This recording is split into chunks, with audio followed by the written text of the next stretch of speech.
Hello guys, this is Dr. Kcomt, board certified psychiatrist, working here in central Pennsylvania at the Center for Wellbeing. Today our topic is EMDR, eye movement desensitization and reprocessing. And because of that, we have here today Marcia Delafield, who is a practitioner about this technique. Welcome, Marcia. Thank you, Christian. Marcia, could you please tell us about your background and how you get into EMDR? Sure. I'm a licensed clinical social worker practicing psychotherapy in Pennsylvania. And in the 1990s, my husband and I became foster parents with an agency that was very instrumental in bringing all of the brain-based therapies, brain-based techniques that were coming into fruition at that time.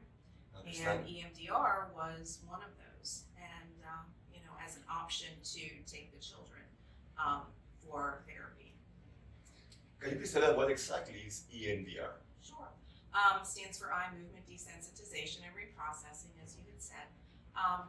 Francine Shapiro developed it in the 80s, and it's based on REM sleep. So during REM sleep, our eyes naturally move back and forth to process the day's events.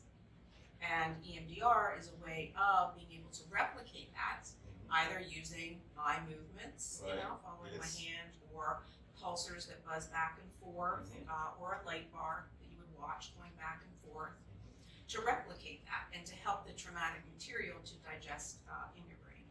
I understand. Can you please tell us the benefits of EMDR? Sure. Sometimes people will come in with flashbacks, nightmares, overreactions to a circumstance. Those things can resolve through EMDR. Is EMDR specific for PTSD, or it can be used for different other problems? It's mostly for PTSD, for either a single event trauma or complex trauma, for years and years of trauma. But also now there are protocols for addictions, for anxiety, for panic attacks, for depression. Are there any contraindications for EMDR? Yes, someone needs to not be in crisis mode in order to receive the EMDR therapy, or also can't be highly dissociative. In order to do EMDR therapy, the processing portion of it, you need to be able to have 1 foot in the present and 1 foot in the past where the traumatic event happened. And so if you're highly dissociative, you would go back to both your feet, so to speak, would be back in whenever that happened. And that just re-traumatizes you, so that's not helpful. I see. Are there any books and information that you can recommend or Yes.